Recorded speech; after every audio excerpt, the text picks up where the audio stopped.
एक छोटे से गांव करमसद की धरती पर गुजरात की शांत गोद में जन्मा था वह बालक, जिसने भविष्य में भारत को एकजुट करने का महान कार्य किया। यह साल 1875 था और तारीख थी 31 अक्टूबर। उस दिन एक साधारण से कृषक परिवार में जन्मे इस बालक का नाम रखा गया वल्लभ भाई। वे झावर भाई पटेल और लाडबाई की संतानों में से एक थे। परिवार साधन संपन्न नहीं था, लेकिन आत्मा में दृढ़ता और विचारों में स्पष्टता थी। वल्लभ भाई का बचपन कठिनाइयों से भरा हुआ था। उनके गांव में शिक्षा की सुविधाएं सीमित थीं, फिर भी उन्होंने आत्मनिर्भरता की भावना को बचपन से ही अपनाया। मिट्टी की स्याही से लिखना, स्कूल तक पैदल चलना और कभी-कभी स्कूल छोड़कर खेतों में माता-पिता की मदद करना, ये सब उनके बचपन का हिस्सा था। लेकिन इस कठिनाई ने उनके इरादों को कमजोर नहीं किया, बल्कि उन्हें और भी अधिक दृढ़ बनाया। किशोरावस्था में जब वह स्कूल की अंतिम कक्षा में पहुंचे, तब एक ऐसा क्षण आया जिसने उनके आत्मसम्मान को झकझोर दिया। अध्यापक ने उन्हें अपने भाई के नाम से पुकारा और यह मान लिया कि वल्लभ भाई तो विद्यालय आए ही नहीं हैं। उन्होंने शांत स्वर में उत्तर दिया, मैं वल्लभ भाई हूं, मैं अपने नाम से ही पहचाना जाना चाहता हूं। उस क्षण से ही उनमें आत्माभिमान और अपनी पहचान की भावना गहराई से बस गई। उन्होंने मैट्रिक की परीक्षा 1897 में पास की और उसके बाद 12वीं की पढ़ाई पूरी की। लेकिन परिवार की स्थिति ऐसी थी कि उच्च शिक्षा का सपना अधूरा सा लगता था। फिर भी उन्होंने अपने भीतर की आग को बुझने नहीं दिया। वे एक गांव से दूसरे गांव घूम घूम कर केस लड़ते, खुद पढ़ते, खुद कमाते। इसी दौरान उन्होंने कानून की पढ़ाई का निश्चय किया। सन 1910 में जब वह 35 वर्ष के हो चुके थे, उन्होंने इंग्लैंड जाकर कानून की पढ़ाई की योजना बनाई। कई लोगों ने कहा कि अब उम्र हो चुकी है, इतनी देर से विदेश जाना उचित नहीं, लेकिन वल्लभ भाई ने इन बातों पर ध्यान नहीं दिया। वे उस समय के अनुसार काफी परिपक्व उम्र में लंदन पहुंचे और वहां उन्होंने मिडिल टेम्पल इन से कानून की पढ़ाई शुरू की। उनकी मेहनत रंग लाई। 3 वर्षों की पढ़ाई उन्होंने केवल 2 वर्षों में पूरी कर ली। उनकी प्रतिभा और अनुशासन ने उन्हें पूरे बैच में अव्वल स्थान पर पहुंचाया। 500 छात्रों में से प्रथम स्थान पर आकर उन्होंने भारत का नाम रोशन किया। भारत लौटने के बाद उन्होंने अहमदाबाद में वकालत शुरू की।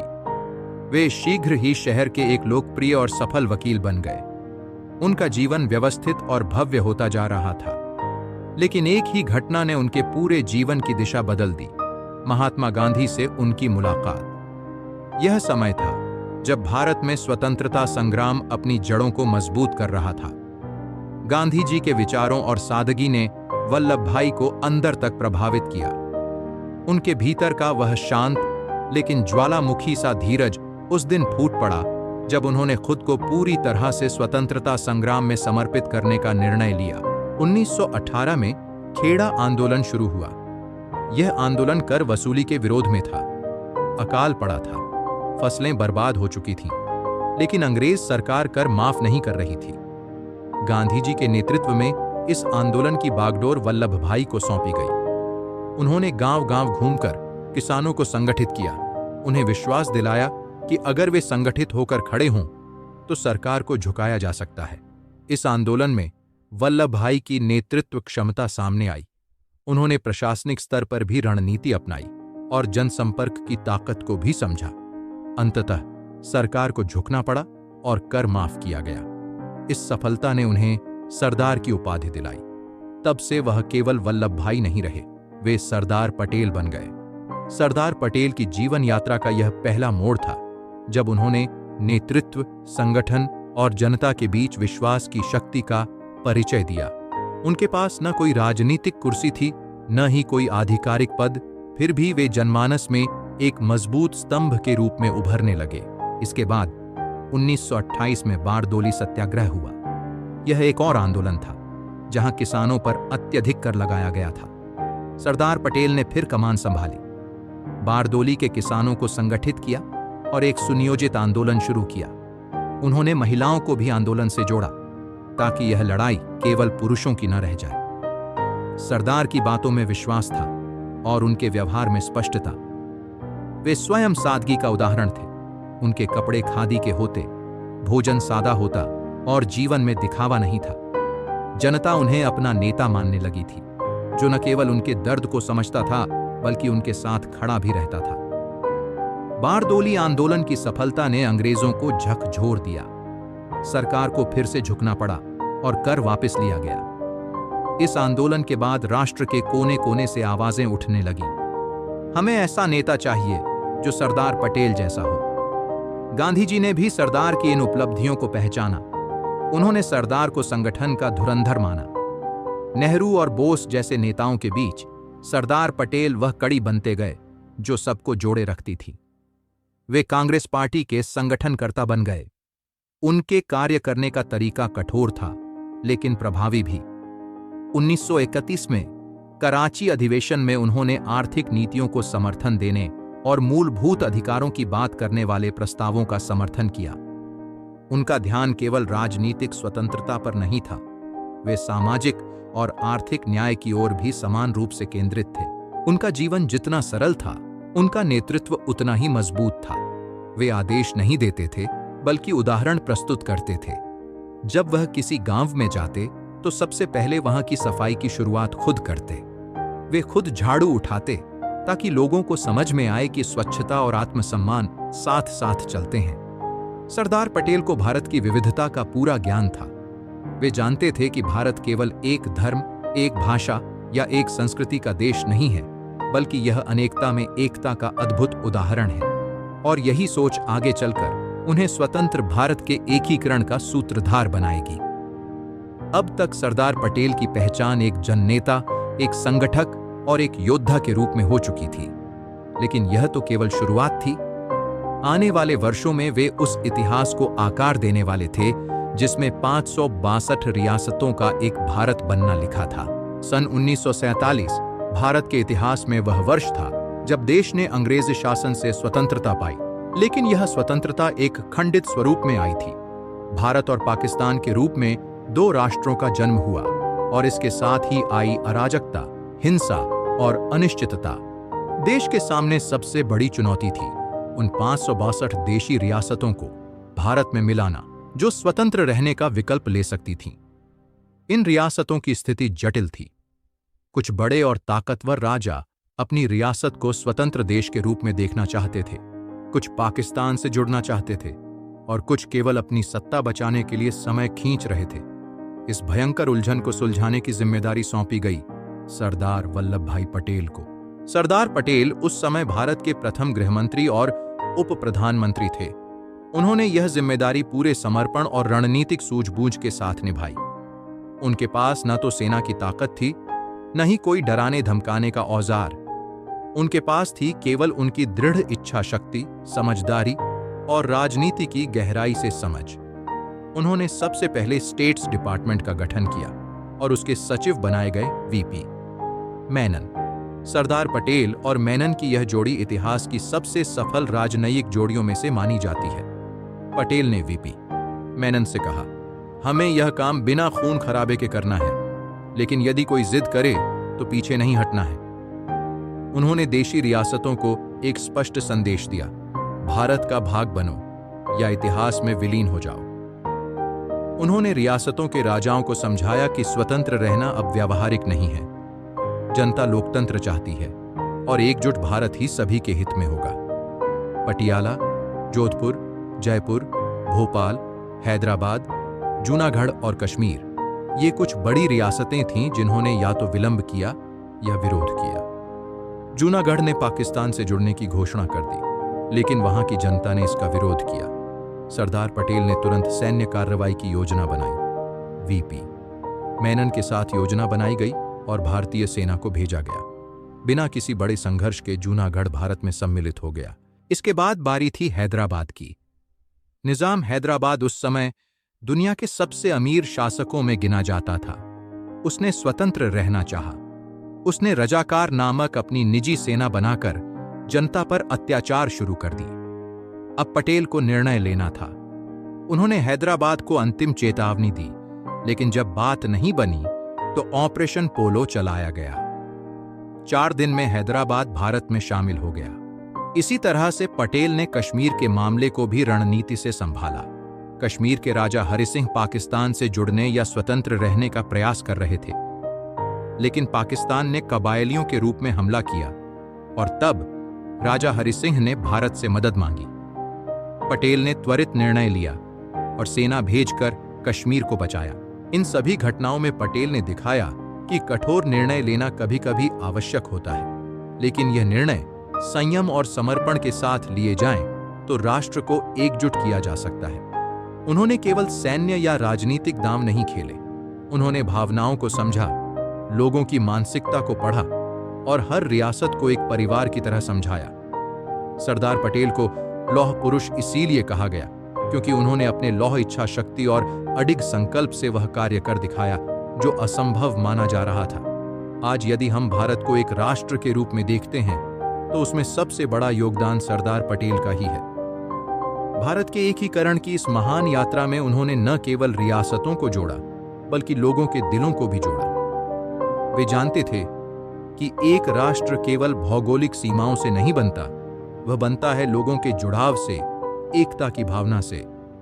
और यही वह सूत्र था जो पटेल ने राष्ट्र को सौंपा। उनके इस कार्य को देखकर गांधी जी ने कहा, यदि सरदार न होते तो भारत के टुकड़े टुकड़े हो गए होते। नेहरू, जो विचारधारा में पटेल से अलग थे, उन्होंने भी स्वीकार किया कि देश को संगठित करने का जो काम पटेल ने किया है वह आने वाली पीढ़ियों के लिए मिसाल बन जाएगा। लेकिन सरदार पटेल का योगदान केवल राजनीतिक क्षेत्र में नहीं था, उन्होंने प्रशासनिक सुधारों में भी अग्रणी भूमिका निभाई। उन्होंने भारतीय प्रशासनिक सेवा की नींव रखी जो आज भी देश की रीढ़ मानी जाती है। उन्होंने अफसरों से कहा, आप सरकार के नहीं, देश के सेवक हैं। उनका यह वाक्य आज भी प्रशासनिक सेवाओं की आत्मा है। उन्होंने भारतीय संघ की आधारशिला रखी। भारतीय संविधान को स्वीकार कराने में उन्होंने राज्यों के नेताओं से समझौते करवाए। वे मानते थे कि लोकतंत्र तभी मजबूत होगा जब हर राज्य उसकी आत्मा को अपनाएगा।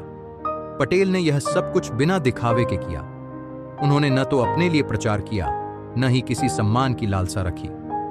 जब 1947 में स्वतंत्रता मिली और मंत्रिमंडल का गठन हुआ तो लोग चाहते थे कि सरदार पटेल प्रधानमंत्री बने, लेकिन गांधी जी ने पंडित नेहरू को चुना। पटेल ने इसका सम्मान किया और पूरी निष्ठा से उनके साथ काम किया। यह सरदार की महानता थी।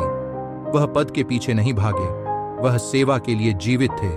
उन्होंने कहा था, मेरे लिए राष्ट्र सर्वोपरि है और मैं राष्ट्र की सेवा में अपना जीवन समर्पित करता हूं।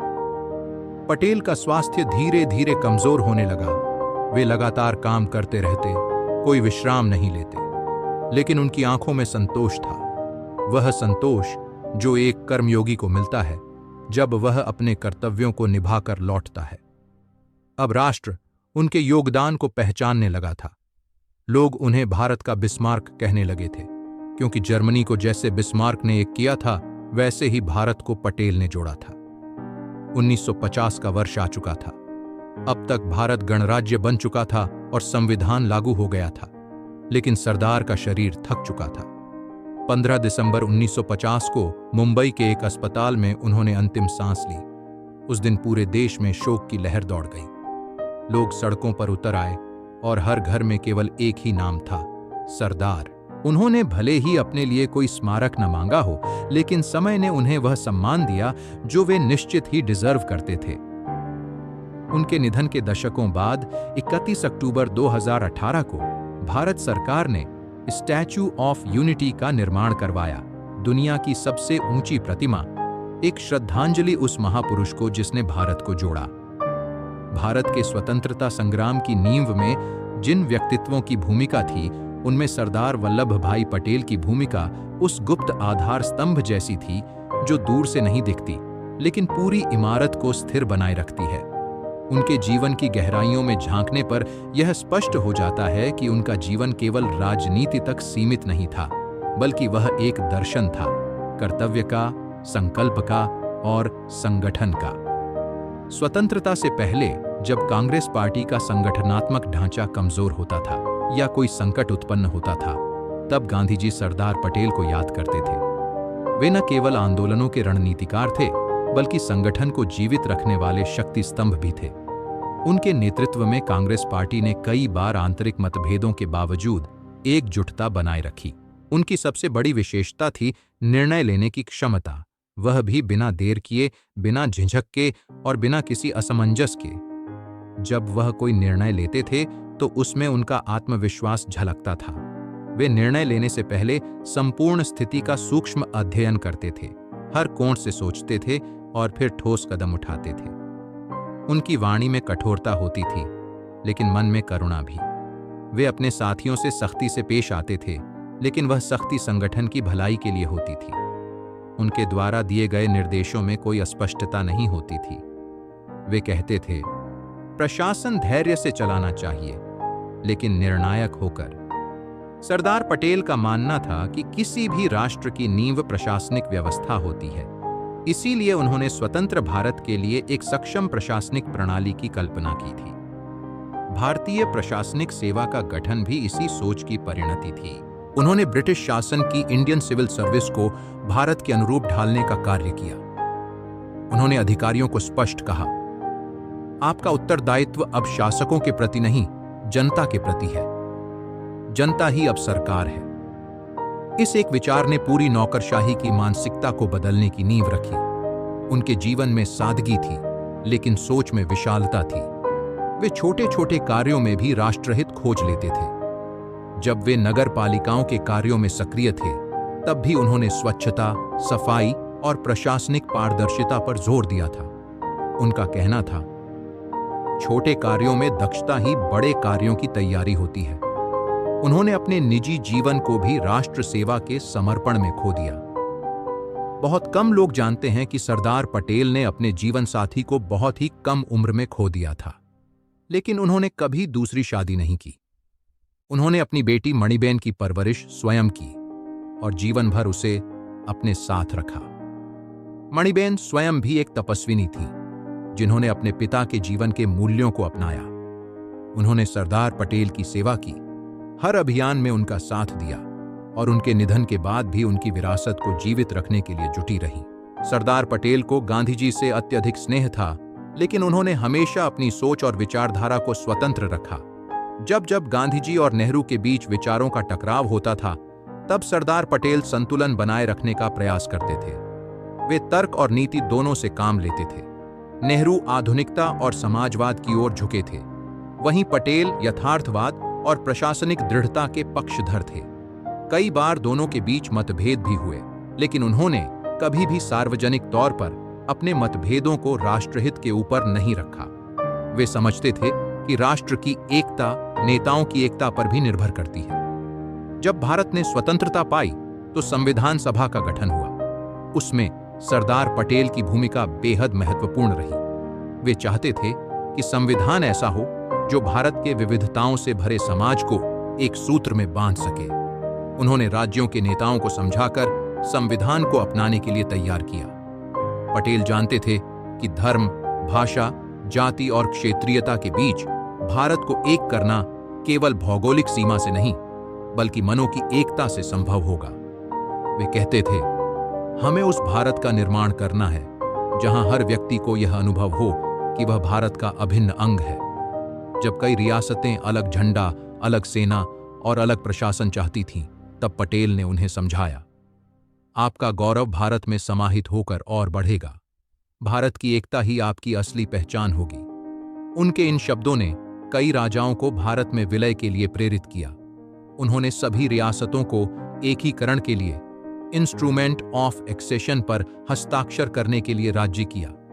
कुछ रियासतें जैसे भोपाल, जोधपुर और त्रावणकोर प्रारंभ में तैयार नहीं थीं, लेकिन सरदार पटेल के दृष्टिकोण और व्यवहार से वे भी राजी हो गईं। पटेल ने कभी भी धमकी नहीं दी, लेकिन उनके व्यक्तित्व में ऐसा प्रभाव था कि सामने वाला सहज ही झुक जाए। वे अधिकार से अधिक कर्तव्य की भाषा बोलते थे। उन्होंने कभी भी किसी राजा को अपमानित नहीं किया, बल्कि उन्हें सम्मान और सम्मानजनक स्थान देकर भारत का हिस्सा बनाया। इतिहासकार मानते हैं कि यदि सरदार पटेल न होते तो भारत का नक्शा आज का जैसा नहीं होता। 562 टुकड़ों को जोड़कर एक राष्ट्र बनाना केवल संगठन नहीं, एक चमत्कार था। उन्होंने एक शिल्पकार की भांति इस राष्ट्र को तराशा। वे किसी पुरस्कार के पीछे नहीं भागे। जब उन्हें भारत रत्न जैसे पुरस्कार की चर्चा हुई, तो उन्होंने विनम्रता से कहा, मेरे लिए राष्ट्र की सेवा ही सबसे बड़ा सम्मान है। यह उनके तपस्वी जीवन का प्रतीक था। उनका जीवन यह सिखाता है कि नेतृत्व केवल भाषणों से नहीं, कर्मों से बनता है। उन्होंने देश को दिखाया कि भारत जब स्वतंत्र हुआ तब यह केवल स्वतंत्रता का पर्व नहीं था, यह एक परीक्षा की घड़ी भी थी। विभाजन के दर्द से पीड़ित देश, लाखों शरणार्थियों की कतारें, सीमाओं पर तनाव और भीतर से छिन्न भिन्न होता सामाजिक ताना बाना, ये सब उस स्वतंत्र भारत की सच्चाई थे जिसे पटेल ने देखा और थामने का कार्य किया। उनकी दृष्टि बहुत दूर तक जाती थी।